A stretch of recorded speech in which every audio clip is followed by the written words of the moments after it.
asks you to do your committed, but मैं आपसे ये बात भी पूछूं कि मामा जी हेमंत बिश्व शर्मा से बातचीत होता रहता है, काम ठीक कर रहे हैं वो आसाम में? सबका साथ सबका विकास, मिलजुल के हम लोग एक ही मंच पे है, हम लोग का मकसद एक ही है, टीम इंडिया की भावना शक्ति से हमको मोदी जी के नेतृत्व में काम करना होगा। Sarbananda Sonowal ji, thank you so much. Thank you so much for speaking with us here at CNN News 18. Great pleasure. Thank you. With that, we call it a wrap on this edition of The Right Stand. Stay with us. Brass Tacks with Anusha up next.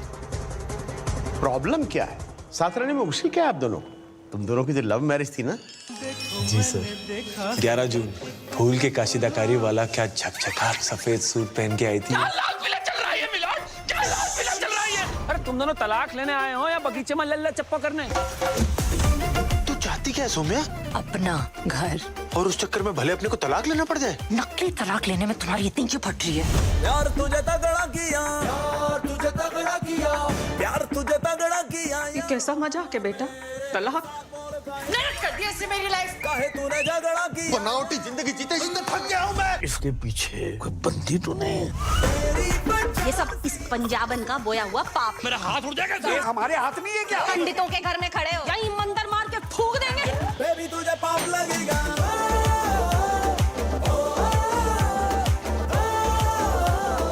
Baby तुझे पाप लगेगा।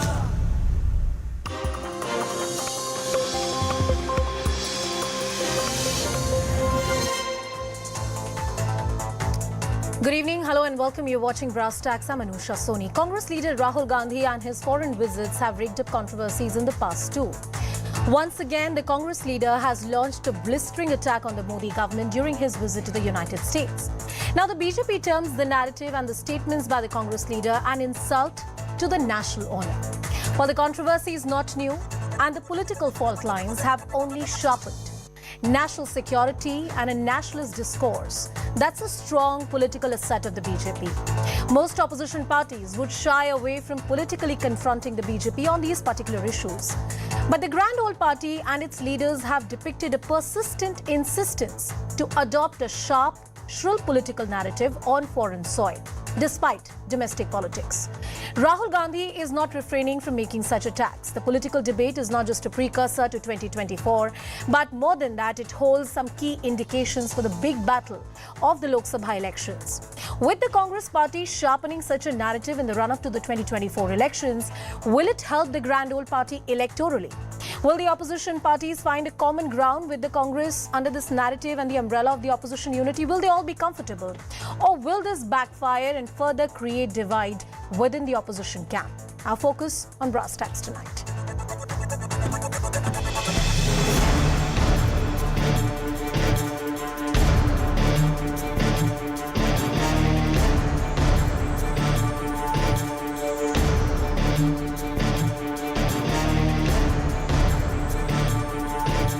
No, I'm not seeking support from anybody. But there is a group of young students from India here. And I want to have a relationship with them and I want to talk to them. It's my right to do it. I mean, I don't understand why the Prime Minister doesn't come here and do it. You know, I think the Parliament House, these are distractions. The real issues in India are unemployment, price rise, spread of anger and hatred. What is happening, for example, to the Muslim community in India today happened to the Dalit community in the 80s. We have to challenge it, we have to fight it. Agencies are used on people. So we also are finding that in some way it had become quite difficult to act politically. मोहब्बत का पैगाम एक बहाना है। नरेंद्र मोदी की अगुवाई में भारत के विकास के खिलाफ दुनिया में नफरत का बाजार फैलाना आपकी प्राथमिकता है। देश के साथ इनके जो अंधभक्ति है, इस कारण से इस प्रकार की बात है ना। राहुल गांधी जो बात बोल रहे हैं उसे गंभीरता से लेना चाहिए। दुनिया के किसी और हिस्से में जाकर कुछ भी झूठ नाम शनाम बोलते रहो, और ये वो व्यक्ति बोल रहा है जो खुद भ्रष्टाचार के मामले में बेल पर है। जब पूरी दुनिया में भारत की बड़ाई हो रही है, तब भारत की बदनामी करने का ठेका राहुल गांधी ने ले रखा है।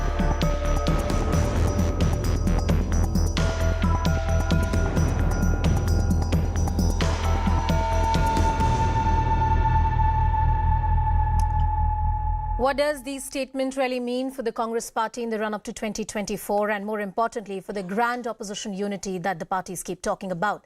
Joining us on the broadcast is Shehzad Poonawalla, the national spokesperson of the BJP, Dr. Shama Mohammed, the national spokesperson of the Congress party. We also have Karna Sagar, national spokesperson of the RJD, and Kovai Satyan, who's the spokesperson of the AIADMK. Good evening to all of you. Thank you so much for joining us on the broadcast. Shehzad, let's begin with you. The Congress party says that Rahul Gandhi has merely criticized the Prime Minister and the work that his government has done. To equate it with national pride and honor is a political manipulation of sort that the BJP is doing. Look, first of all, at a time when there is Bharat ki badat and Bharat ki badai ki baat means that Morgan Stanley to Joe Biden 7.2% GDP growth rate, this is the narrative about India. You have a Bharat Badnami Brigade poster boy Rahul Gandhi, who's a serial offender. And what has he said? I'm quoting verbatim. All instruments of doing politics in this country are controlled by BJP RSS. Then how you won Himachal, Karnataka? Agencies are being misused. 14 parties went to the courts. Is the Supreme Court not reliable? Then thirdly, today he has said that I could not believe I was disqualified. Did the BJP disqualify him? It was the court of law and the High Court has not given him relief, and forget everything else. He says that the new parliament is a distraction. Sengal, whose history has been confirmed by DMK government document, is a distraction, and the Dandavat Pranam has also not been spared by him. That also is equal to lying down. Now those who believe in Rome culture, not in Ram culture, can equate Dandavat Pranam to lying down. My only question and submission is, Anusha, you have said upshabd about Indian culture, about Indian institutions, about Indian judiciary, and look at this. This is not a first off or one off. In UK you demanded intervention. You have said that surgical strike is a खून की दलाली. Balakot airstrike में चील कौवे मरे, चीन ने पिटाई कर दी सेना की. So in doing Modi विरोध and BJP विरोध, which is legitimate here or abroad, you do Bharat ka विरोध. That is what we are saying, and this kind of hatred for India is what there is a problem about. There is no problem about hating Modi. You are hating Modi every day. Now the spokesperson will abuse Modi for 10-15 times. You can see in the next 10 minutes they will abuse. But that is not the problem. The problem is why undermine India when you have an India story that is being celebrated across the world. That story, the Congress party argues, is largely a story that the BJP has created. And one more point I want to understand. One thing, Shehzad, one thing I want to understand from you. Where does one draw the line that this is a criticism of a particular government or institutions, and this is a criticism which is about the whole country? I mean, you rightly said that there is a right to criticize in this country. He has a right to go abroad and say what he wants to, and have a tone of dissent when he goes abroad. But where does one draw the line? Because misuse of institutions is something that the various opposition parties have argued. At the Supreme Court, they got no relief, but in the political domain, that issue is hot and alive. Congress supports the action on Aam Aadmi Party. That party was also alive. I'll tell you, I'll give you an example where one should draw the line. Rahul Gandhi, please hear him. जो हमारे जवानों को अरुणाचल प्रदेश में पीट रहे हैं, जो हमारे जवानों को अरुणाचल प्रदेश में पीट रहे हैं. Yeah, that statement is in the public domain. Yeah. There's another instance. Rahul Gandhi questions United States silence. United States, which is not some person or some country that should be lecturing us on happenings in India. This same United States, which is seeing so much strife, will lecture us about what should happen in our country. Have you seen even people from Sri Lanka come to India and crib about Sri Lanka in the worst of situation? Have you seen people from Pakistan come to India and crib about Pakistan no matter what is happening in Pakistan? But here is a leader of a very big party, goes abroad and spreads falsehood. What does he said? He has said that Sikhs are being unjustly treated. Jagdish Tytler is in Congress. He says tribals are being unjustly treated, Dalits are being unjustly treated like they were in 1980s. Whose government was it in 1980s? Dr. Shama Mohammed, please come in on this point. There are various statements that the BJP has raised, but the larger question is, which I asked to Shehzad as well, that it's one thing to criticize the government and it's another thing to say that democracy is dead in the country. Isn't that crossing a line? Nikalo. Dr. Shama Mohammed, if you can hear me, ma'am. So first and foremost, first thank God you stopped the monologue by Shehzad Poonawalla. He was going on a monologue. What we have to understand is he used the word Badnaam and India story. Who is doing this Badnaam to India right now? Only one person, Narendra Modi. What did he promise from the ramparts of the Red Fort? He said that everybody should take a pledge to protect our daughters. What is happening to India's daughters? 7 sportswomen, 2 of them gold medalists. One is an Olympic bronze medalist, the other one is a Commonwealth gold medalist, Asian Game gold medalist. Okay, they have been protesting for the last 5 months, and last 1 month they've been in Jantar Mantar for so long, but the Prime Minister refuses to say a word. The one who has caused the sexual harassment is still the president of the Wrestling Federation. Why is he not asked to be, why did he ask him to step down? He has not asked him to step down. He clearly says, Brij Bhushan Saran Singh said, if the Prime Minister of India will ask me to step down, I will step down. Why has he not asked him to step down is the thing. And I want to know why, when the one is a minor and there's a POSCO case on him, why is he not arrested? Otherwise, in any other case, they would be arrested. You know, why did it take Delhi police 7 days to file an FIR when the Supreme Court had to order to file the FIR? You know, the FIR was not filed instantly. When they did, when these girls were walking from Jantar Mantar to the new parliament, they were stopped, they were beaten, they were arrested and put behind bars. Doctor, and at that same moment, that sexual predator was sitting in the parliament. Why was he asked to come to parliament? That is, who has got shame to India? The issue of restless protests. No, you're right. And I will take that response from the BJP on this issue as well. I want to know, you're a woman. No, I want to know one thing. Wait, you're a woman. If these women who are our medalists, who are world famous, cannot get justice, can you get justice? Can a common woman out there get justice? And what is the message you're giving rapists? What is the message you're giving sexual predators? What is the message you're giving molesters?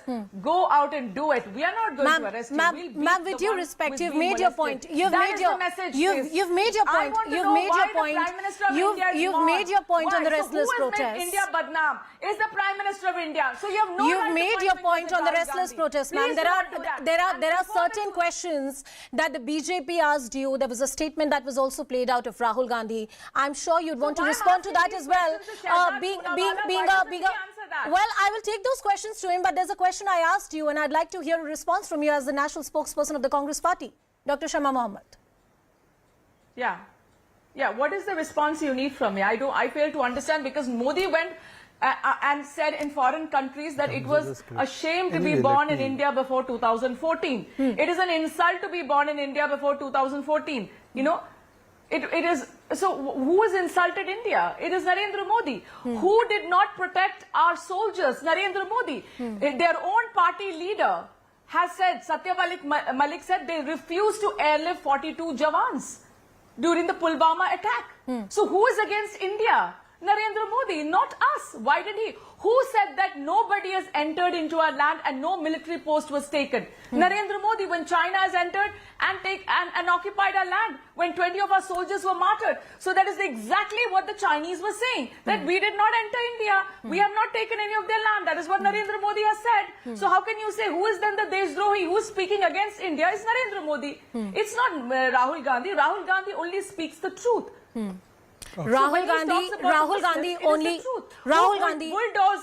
bulldozers on Muslims, bulldozing Muslims' houses. Well, ma'am, there was a reminder.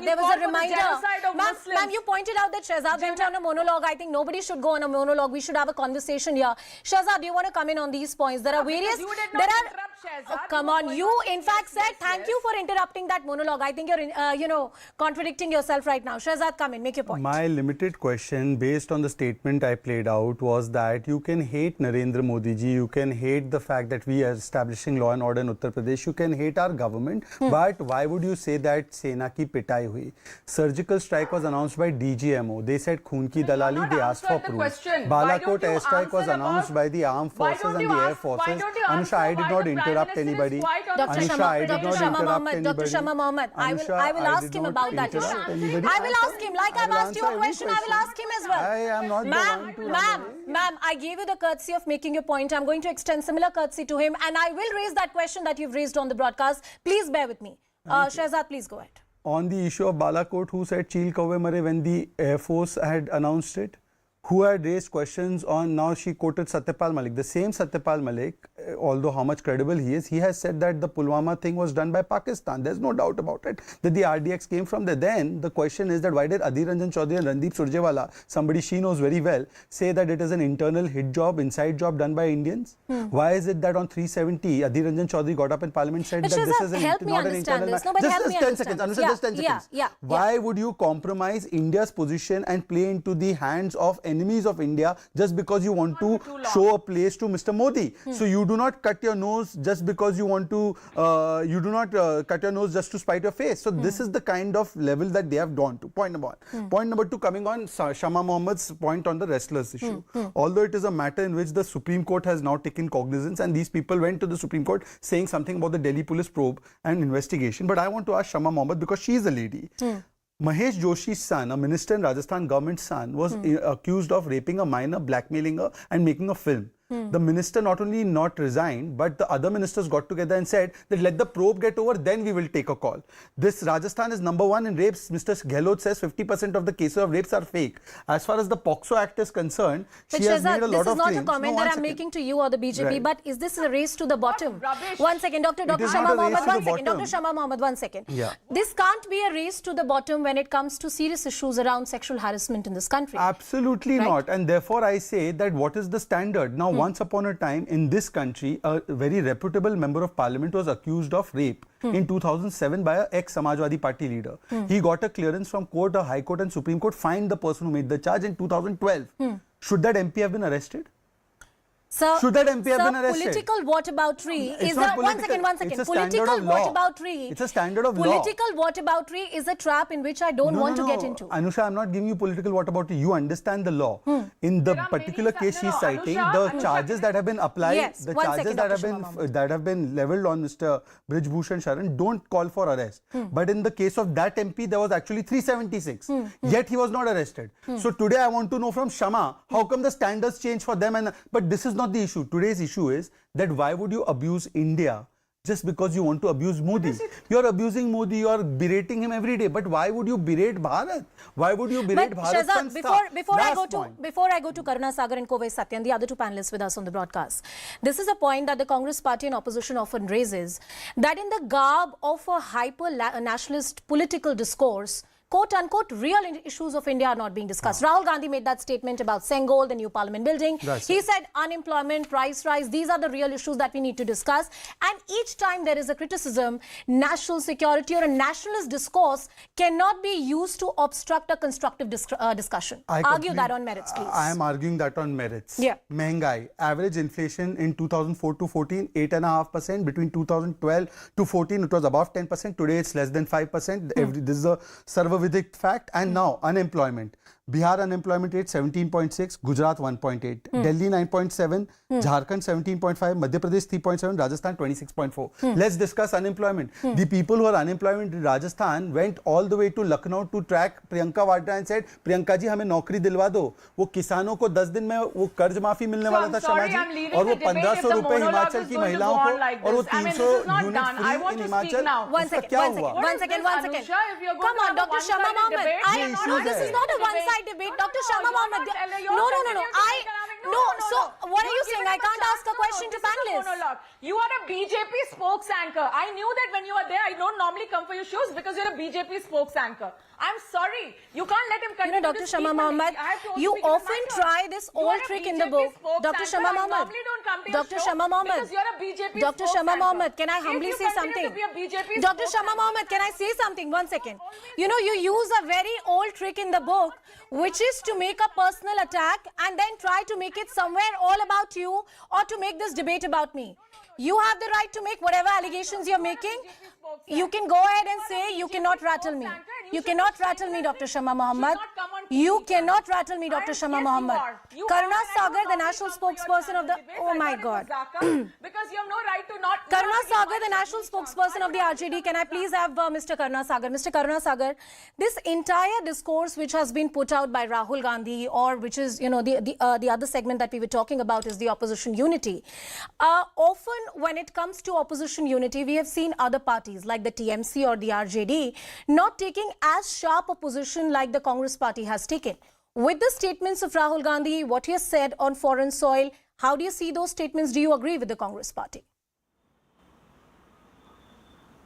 Anusha, I would say when you talk about opposition unity, there are three aspects of it. That is a strategy, program, and tactics. As far as the strategy of the opposition is concerned, there is absolutely perfect unity, and that strategy is against the ideology, the practices of BJP. It's not against any individual, and that the opposition wants to defeat. When it comes to programs, the programs is being worked out, and there is a fair degree of understanding among the opposition parties about the kind of pro-people program the opposition should have. And then it comes to tactics, and the tactics is that there should be one opposition candidate against BJP. There should not be division of votes. If you see 2019, 62% of the India's population voted against the BJP. Right. So there is a pressure on the opposition from the people that they want the 62% person to rule over the country and not of the 38%. And that's where the opposition unity comes in force. The pressure of the people. Sir, but the is question on I'm trying to opposition understand get from its you act is, together. by quoting Rahul Gandhi or by quoting his various statements, that politically, is there a common ground that can be found? Because on certain key issues, important issues, there is no political common ground between various opposition parties.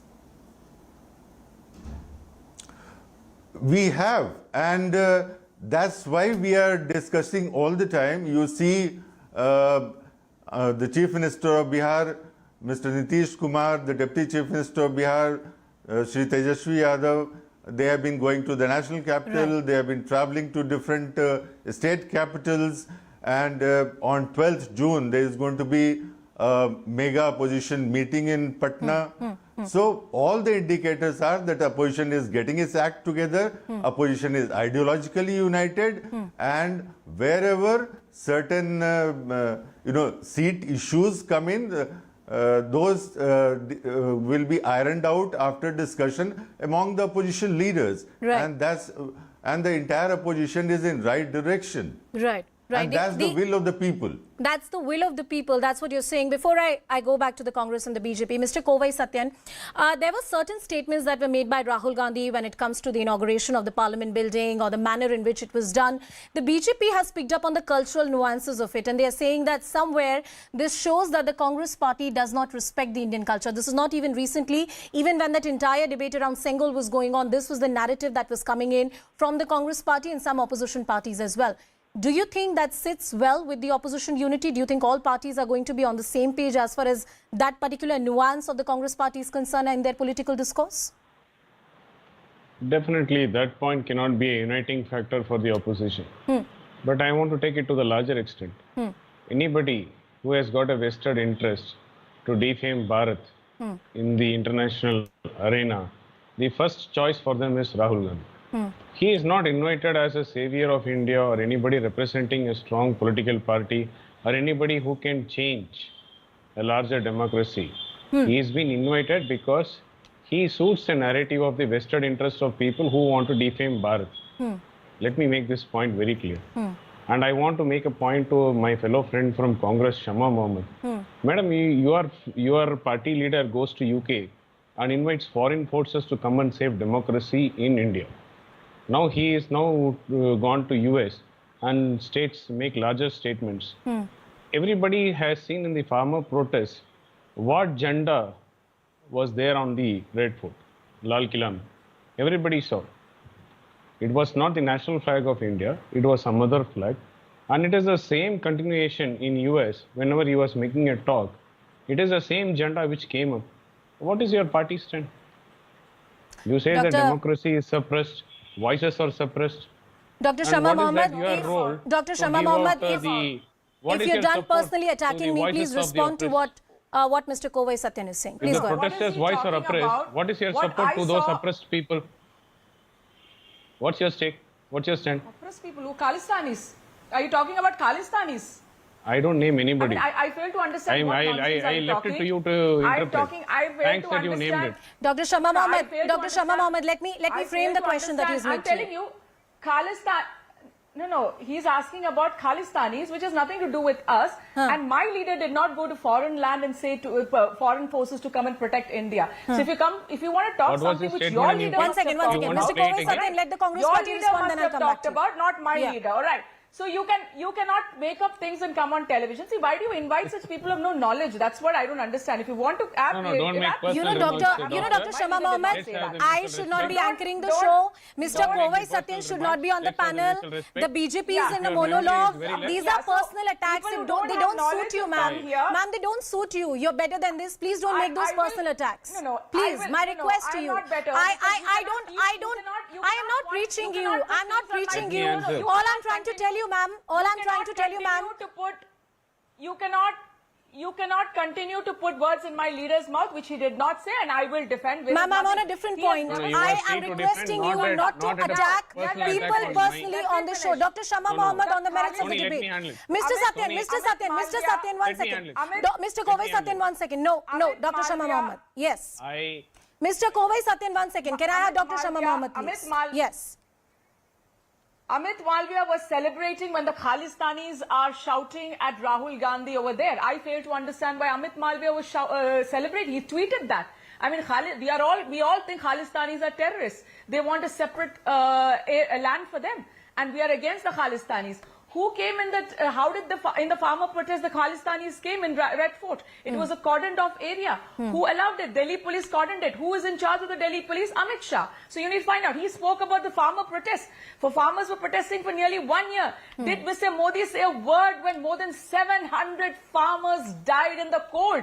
Not a single word. Finally had to take back the laws because he knew that farmers were not going back. So Mr. Modi does not care about farmers. He does not care about India's daughters. Now, Shehzad spoke about a case in Rajasthan. He spoke about a case in somewhere in 2007 in UP. I want to ask Shehzad, who are protesting there? Let people protest. And of course, one will take it up, or else also we take it up. Because what happens is, it is not us who are talking about it. But Rahul Gandhi also spoke about the Sikhs being threatened in India. And there was a question that the BJP asked about the 1984 and the presence of various leaders within the Congress party. I'm sure you want to respond to that. Yes. I will answer that. Yeah. I want to respond. So, International Olympic Committee is questioning us today. All right. The whole world is questioning about what is happening, because these are world famous athletes and they are saying them police brutality on them. And even when they're walking, is it wrong to protest in a democracy? Why is it they're told after that they cannot be in Jantar Mantar? That is the question we need to ask today. All right. I've taken the point from you. Dr. Shama Mohammed, I've taken the point from you. And also about Muslims. All right. And Muslims, we can't have a monologue, as you've said, the debate rules here. Mr. Shehzad Poonawala, please go ahead. Make your point. No. One second. Mr. Kovai Satyan, 1 second. I'll come back to you. Shehzad, then I'll go back to Mr. Kovai Satyan. Let me, in the order of people making their statements, address. And I want to begin with the very erudite spokesperson of RJD, Karuna Sagarji. Karuna Sagarji, with all due respect, and I'm so glad to have somebody like you on this panel. May I ask you, you said that there's ideological unity between us. One of the people you are saying you all have unity with is with the Uddhav Sena. Uddhav Sena's person statement, Mr. Sanjay Raut says, we demolished Babri in 17 minutes. We are very proud of it. Is that your stand on ideological unity? Point one. And point number two, tactical unity. So let us see, Begusarai, you did not even leave for the Congress, the seat. But I am coming to a more fundamental point. In your hatred for Prime Minister Modi, your RJD tweeted a picture of a coffin and compared it with the new parliament. Do you agree with this? Now coming to the other spokesperson who made large number of points. Let me begin by the first point that she has made about the farmers issue. Madam, can I please ask you very humbly, we have in the last 5 years, 2014 to 19, given 10.5 lakh rupees as MSP on rice and wheat. How much did you give between 2009 to 14? Tell me the figure. Please don't go idhar-udhar. And what was the budget of the agriculture? 1 second, let him finish his point. Please, ma'am. And I want the figures. Don't go around here and there beating around the bush. Please tell us the amount you spent on the agricultural budget in 2014, Today, I'll give you a hint. It is 6.5 lakh crores. It's almost 5-fold more than what you did. So please calculate the figure. The point is, now she spoke about Muslims and she spoke about other issues as well. I want to ask her, is there a right to protest? You know, when the martyrs' wives were protesting in Rajasthan, Ashok Gehlot's police beat them up. Sachin Pilot went and protested. Where was this very voluble lady at that time? Perhaps insulting some other anchor on some other platform. And as far as Muslims are concerned, Shama Mohammed, Mumbai, Jalgaon, Nelli, Delhi, Hashimpura, Meerut, Malyana, Muzaffarnagar all took place under Congress's watch. In fact, you all blamed Uddhav Sena for the Mumbai riots in Sri Krishna report. All right, and today you are allying with them. A quick point from Kovai Satyan, then I'll go back to Dr. Shama Mohammed. Yes, Mr. Satyan. 30 seconds, sir. Yeah. Ms. Soni, I never mentioned about anybody in a platform. I just mentioned about an incident which drew international attention. If a spokesperson of a party is not aware what their so-called leaders spoke about in foreign place, she can't make personal comments and remarks on me. It's better to her to upgrade her knowledge. The point here is, he is not the face of India. Whenever somebody wants to defame India in international platform, he is being invited and he mercifully accepts to it without even verifying what is this all about and goes all gaga about talking about India, Indian democracy and Indian fundamentals and the rights of the people. Wherein here, what's happening on the other way around is, you have all the democratic rights which is being exercised.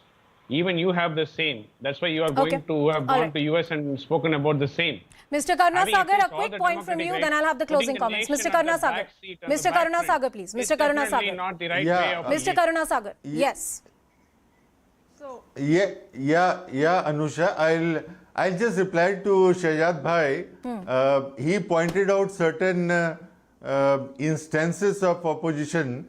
I would just like to say that if he thinks opposition unity is not possible, then good for him. We would like to surprise because we know our strengths, and the good strategy is that your opposition should underestimate you, and the result will be there for everybody to see. All right, Dr. Shama Mohammed, closing comments from you, please. The average GDP of our government, UPA, for 10 years was 8.4, and you will never reach there. In 2014, in your manifesto, you told the farmers MSP will be cost plus 50, all right? And the next year in 2015, Mukul Rohtagi goes to Supreme Court and says, you know what, we just simply promises, we can't do that. You promised farmers' income will double in 2022. What happened to that? Did the farmers' income double? No, it did not. So don't teach me things which you cannot do and you say you will do. So at the end of the day, you have made many promises which you couldn't keep. And he speaks about inflation during our time. Yes, at the last part of it, you know, the last 2 to 3 years, we had inflation. But we did not have their unemployment. The unemployment today is 7.3%. During our time, if a family of 5, 3 will be working. Okay? But right now, in a family of 5, 1. Petrol prices have been stable, has not changed for the last 9 months, even though the global oil prices have come down. Why is that? You're getting discounted oil from Russia. Why are you not passing on? We did not put 5% GST on milk, on curd, on rice, on wheat, everything which is below 25 kgs, which the poor and the middle class. But anything above 25 kgs, there is no GST. So please don't tell us we are. And also. How long will this go on? As I close this debate, now he has not told us he doesn't have to close the debate. He's spoken a lot. He has not even. Who are you to decide that? You know, 1 second, Shehzad. Dr. Shama Mohammed, in the interest of the debate, Dr. Shama Mohammed, 1 second. I'll say my piece here. Dr. Shama Mohammed, 1 second. Dr. Shama Mohammed, 1 second. I haven't said my piece here. You said a lot of things to me personally on the show. I was holding a debate and discussion which concerned national politics of this country, and it was not in the best interest of the show to make this about me.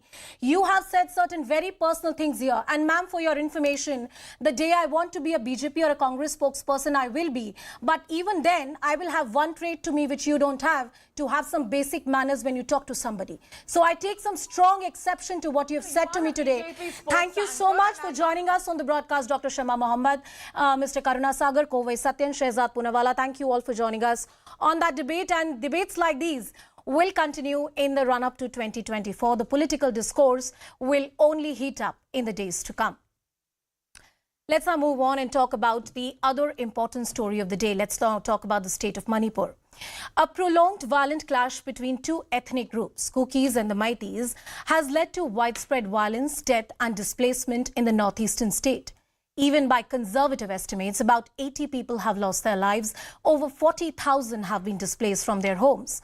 While Kukis have been violently expelled from Imphal, there are no Meiteis who can be seen in Churachandpur or other Kuki-dominated hill districts of the state. The Home Minister, in a crucial 3-day visit, held various crucial meetings. The Union Home Minister did not mince words to warn the armed groups that any violation from the 2008 SOO peace agreement shall lead to centre withdrawing from the peace deal. This prolonged episode of violence has created deep wounds and fissures in the hill state. Peace engineered for decades, common political ground found with much difficulty, have been jeopardized with the latest tensions. With the intervention of the centre and the Union Home Minister personally monitoring the situation, can the peace be restored? Can the damage be undone? First up, a special report.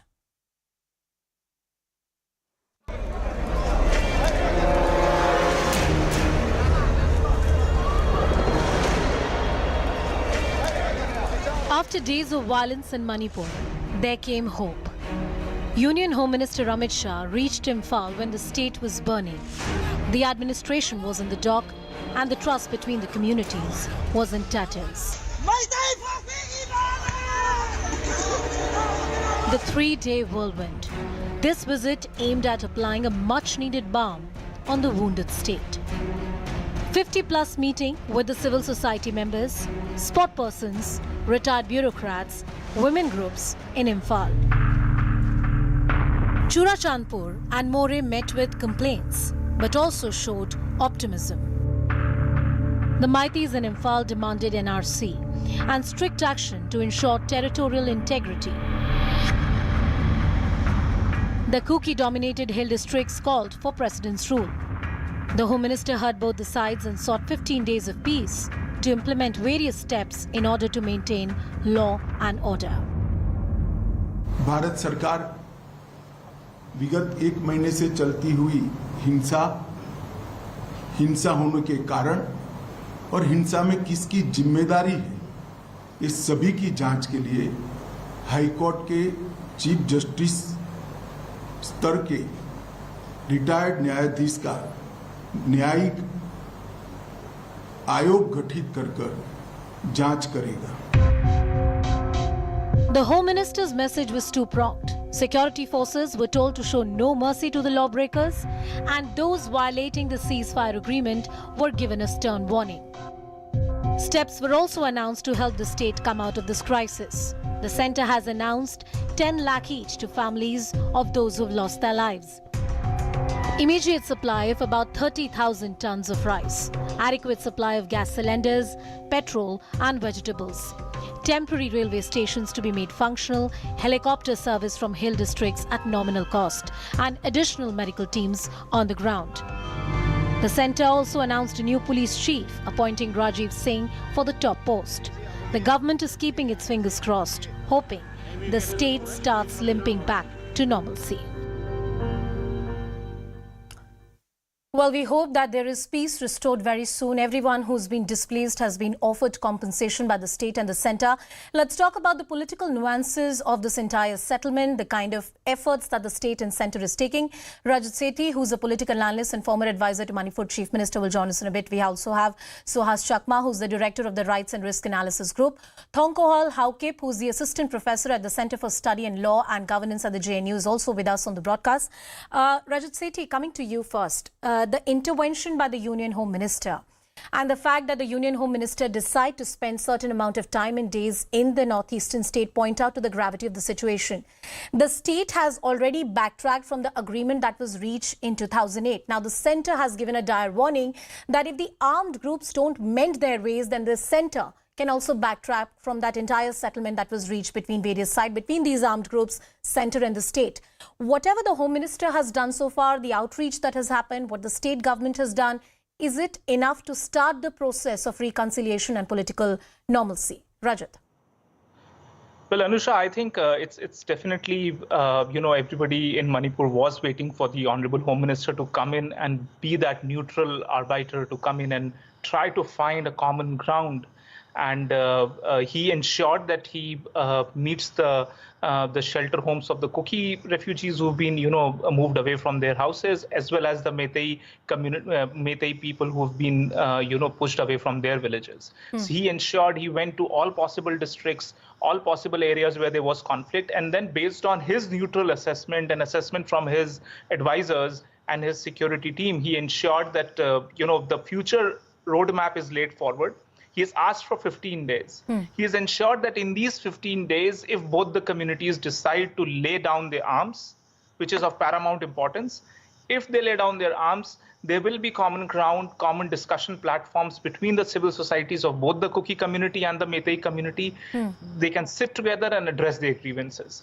If the violence continues, if, for instance, the Kuki militants, continue staying away from their camps with wielding their weapons and, hiding in the jungles, then the violence will continue. Similarly, if the combing operations are not done in the valley and the weapons which have been snatched from the police are not returned back to the police, the violence will continue. Exactly. So if there is violence, there can be no peace whatsoever. And I think he has carefully, highlighted that this is of most importance. Second is that he has given directions that the border has to be sealed. He recognizes that illegal migrants is a very important issue and that has to be handled head on. He has ensured that in a time-bound way, the Myanmar border would be fenced.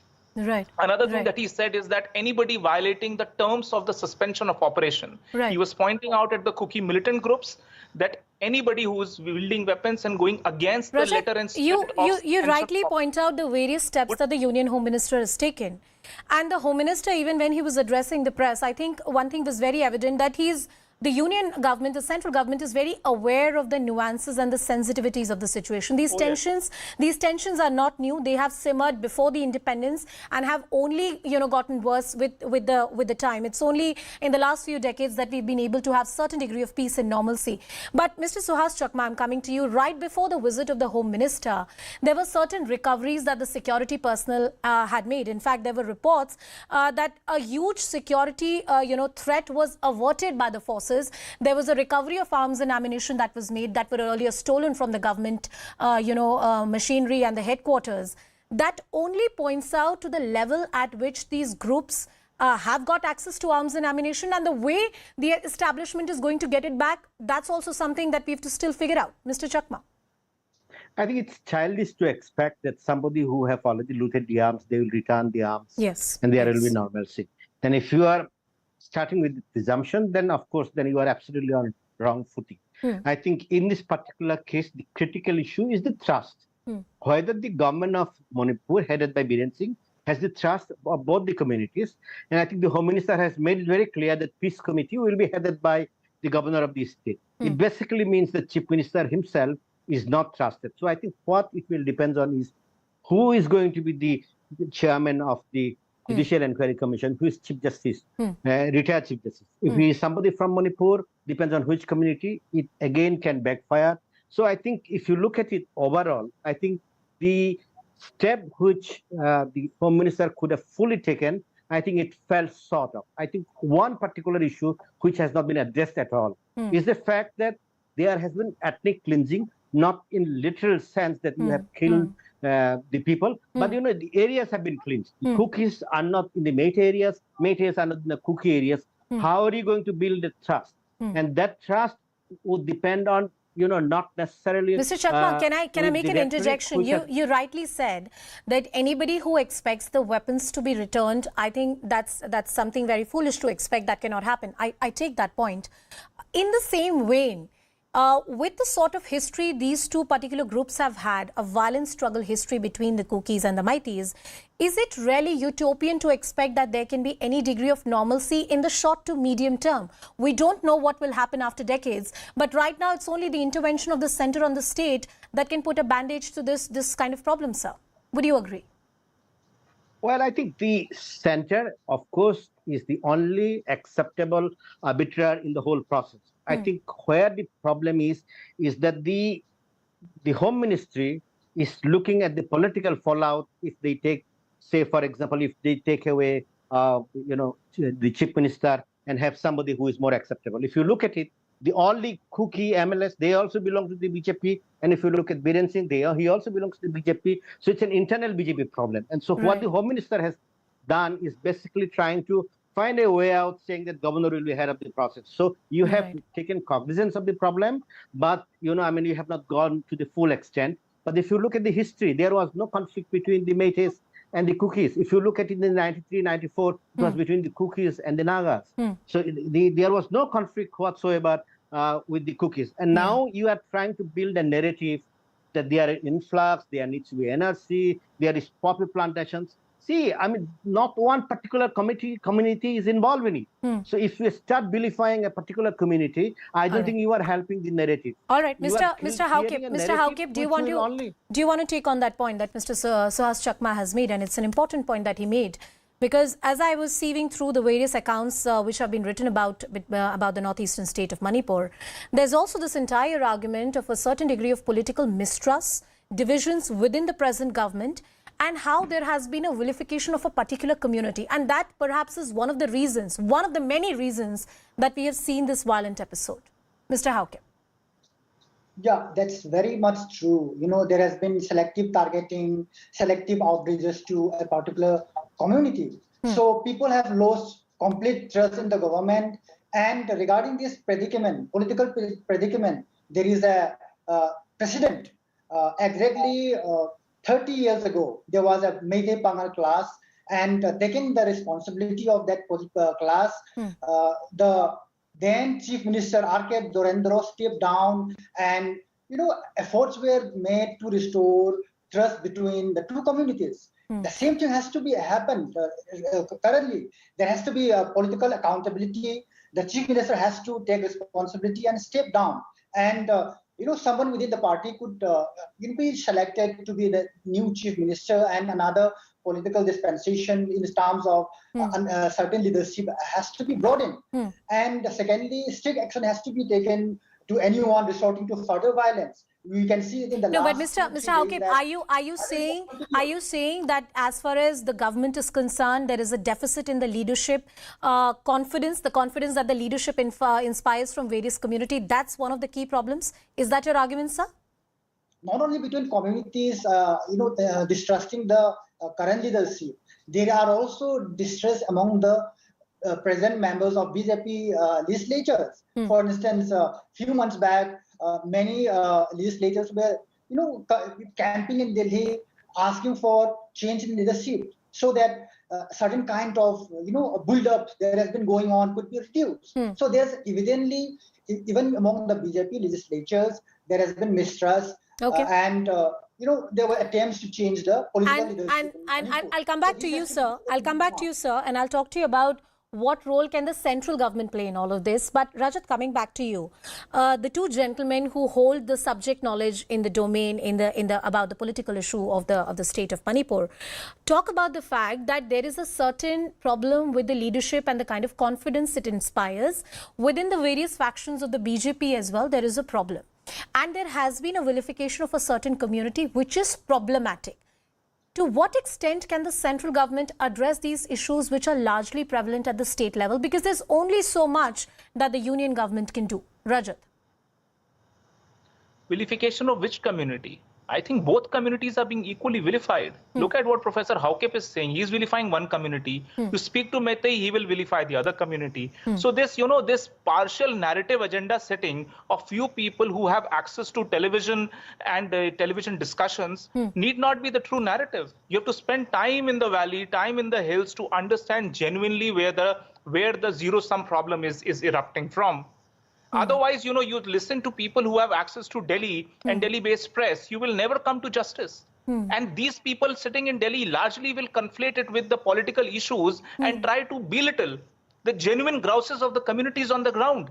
Does a common villager who's been, kicked out of Chura Chandpur, or similarly the common, Kuki people who are going to offices in the valley area, they have been kicked out of Imphal Valley. Do they care who their chief minister largely is, or who their Kuki leaders are? Rajat, I take your point to the extent. Yes, Mr. Chakma, go ahead, make your point. One second, Rajat, listen to the counterpoint, then I'll come back to you. Mr. Chakma. Yes. Look, Mr. Rajat Sethi is vilifying both of us. And let me tell him that No, sir. only No, him sir. who Sir, knows about- I clarified. No, one second. no, Rajat, one second. Rajat, one second. Rajat, one second. Mr. Chakma, one second. I have not given any panelist the right to belittle other co-panelists, right? If Rajat has made a point, that's on the merit of the case and does not reflect on the personal integrity of the two very learned men other than Rajat that I have on the broadcast. All three of you have the domain knowledge, and that is why you're sitting on the broadcast. Mr. Chakma, can we come back to the subject, please? Fair enough. I think see, how did the conflict start? The conflict started out with judgment from the Imphal High Court, and a protest was taken by the All Manipur Tribal Students Unit. Now, if that protest had not turned violent, then I don't think any other problems would have started. So now, if you at this stage say that immigration is an issue, poppy cultivation is an issue, NRC is an issue, obviously you can bring in any other issue. Right. So when you bring these issues, whom are you focusing on? So the very fact that it started with the whole concept or whole recommendation of the Imphal High Court saying that a particular community should be considered as scheduled tribe, which is completely out of box because it's a jurisdictional function of the President of India. Nobody is focusing on that. So you are okay. I have last few minutes on the broadcast, Mr. Haukip. The point that Rajat is trying to make is that often the narrative is twisted in a way to suit certain political interests. The reality on the ground may be very different, and these political reasons that may be given, which is about divisions within the government or vilification of a certain community, are very piecemeal and selective arguments to make. Mr. Haukip, please respond. If that is a piecemeal or selective argument, then how do thousands of people, argued in different districts of Manipur in the last few months? So look into those people, they have grievance. Instead of talking, instead of addressing their grievances, you are saying that it is the elite or it is the certain classes that have grievance. No, this is not acceptable. And the government has to look into the people who elected them. And instead of addressing their grievances, you are pinpointing to certain people. No, this kind of allegations cannot be taken. And we have to address those grievances collectively, by inviting the civil society organizations. So, Mr. Haukip, as I come to the close of this debate, to what extent can this intervention, and a crucial one, by the union government help the prevailing situation in the state of Manipur? Definitely, the intervention of the union government is very crucial in addressing the political solution. This has to be arrived at the earliest. Otherwise, this violence can continue, mistrust can continue, and certain mechanism has to be brought into so that people feel secure in this, in this region. People are feeling that they are a part of this country, who share certain rights, who share certain, benefits out of being associated with this great country. Okay, so you believe that the intervention of the centre can mend the situation, at least in the interim way and perhaps in the long term as well. Mr. Chakma, I will take closing comments from you. The union government has made few things very clear, and I want to focus on one bit that the Union Home Minister said, that if there is any further violation to the agreement of 2008, that even the central government is going to withdraw. I believe the state government has already withdrawn from that particular agreement. How crucial is that statement? I think that's absolutely crucial, and also I think it's the government of India who should make it very clear to the armed groups that you should not participate in any of these conflicts. I think the critical issue why the conflicts have started is the status of the Métis, whether they should be granted scheduled tribe status or not. Because if they are granted scheduled tribe status, obviously you will have more conflicts and no amount of peacemaking efforts will help. So now this is an issue which nobody talks about. And that is why even when the judgment came up, at that point of time, the government of India should have only clarified one thing. Look, the cookies need not worry about the recommendation of the Manipur High Court, because granting... I take that point, sir. I take that point, sir, that there are some various contentious issues which have not been directly addressed by the union government. And perhaps the government best understands why they have not touched upon these issues. Perhaps one reason could be that the tensions haven't really come down in many districts of the state, and we have to wait for those tensions to come down. You're aware that thousands of people have been displaced and many have also lost their lives. We'll continue talking about this critical story coming in from the northeastern state. I thank my panelists, Mr. Rajat Sethi, Suhas Chakma and Mr. Haukip. Thank you, gentlemen, for joining us on the broadcast. With that, we are slipping into a very short break.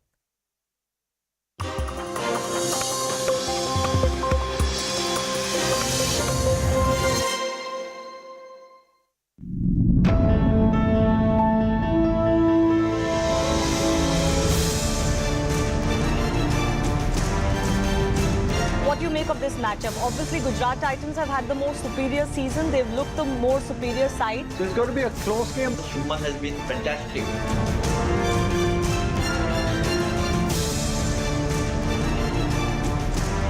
Chief Minister Biren Singh has blamed Kuki terrorists of being behind the recent violence in Manipur. He claims that terrorist groups are using sophisticated arms against civilians.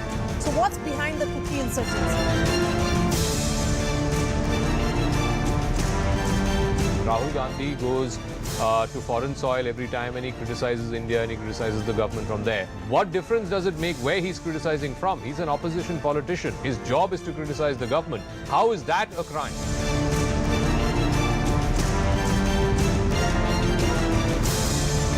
So 9 years of Modi Sarkar, but for you, what is the single biggest achievement under Prime Minister Narendra Modi? Very, very deep transformation of India's governance. Grateful that the country has given us an opportunity to serve under Prime Minister Modi. सेवा के 9 साल के लिए मैं देश के नागरिकों का आभार व्यक्त करती हूँ.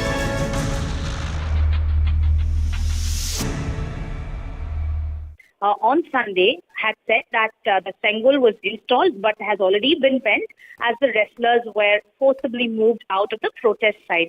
So now Chinmayi says that I welcome the statement by DMK President M.K. Stalin seeking justice for the wrestlers who filed or who've been complaining of molestation and harassment. But I have also been complaining, but why is the DMK not helping me? Why am I not getting justice so far? Is it because of the close links between Vairamuthu, the alleged molester, and DMK? So that's the tweet that Chinmayi is bringing once again, because so far no action has been taken, no FIR has been registered in this case. Chinmayi and 18 others have been talking about the ordeal that they went through and the kind of harassment that they faced against the lyricist, but claims that because of Vairamuthu's close links with the DMK, the accused or molester, she claims, is roaming free. Okay, thank you, Purnima. Just stay with us, please. Brinda Adege is with us right now. Brinda Adege is, of course, a acclaimed activist. Brinda, thank you for joining us this morning on CNN News 18. Brinda, a lyricist in the South, making it very clear that she doesn't want to see hypocrisy from the DMK government in Tamil Nadu. What is your reaction? I am in complete agreement with her, because when Stalin, the Chief Minister of Tamil Nadu, is supporting the women wrestlers and they are quite far away from home, how can he not support women who have complained against Vairamuthu?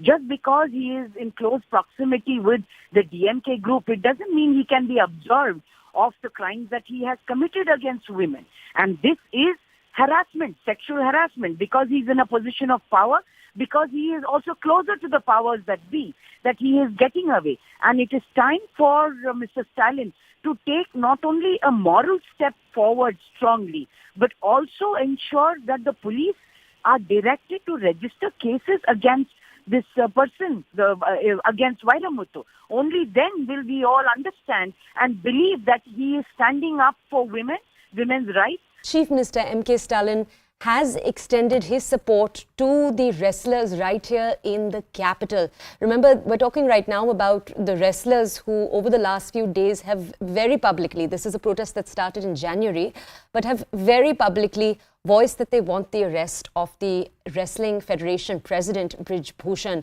Now, in light of that development, a Tamil singer, this is Chinmayi Sripada, she's tweeted to the Tamil Nadu Chief Minister in a tweet that calls out his perceived hypocrisy. She's essentially said that he and the government needs to take action against a lyricist, Vairamuthu. Remember, these are not in any way low-profile claims. The singer came out very publicly about 4 years ago and made these claims in the midst of the Me Too movement. She had claimed in the years after that she had faced a shadow ban within the industry. She had made complaints against 2 different people within the industry. One, of course, is Vairamuthu, we've just talked about, and the other was another prominent individual in the Tamil film industry, Radha Ravi. Now, Chinmayi had come out in support of women who'd accused Radha Ravi of sexual misconduct also. It's in all of these regards that she's asked for more action. Now, we'll take a look at all of this in just a second. We will have my colleague Purnima join us in just a second to bring us more context.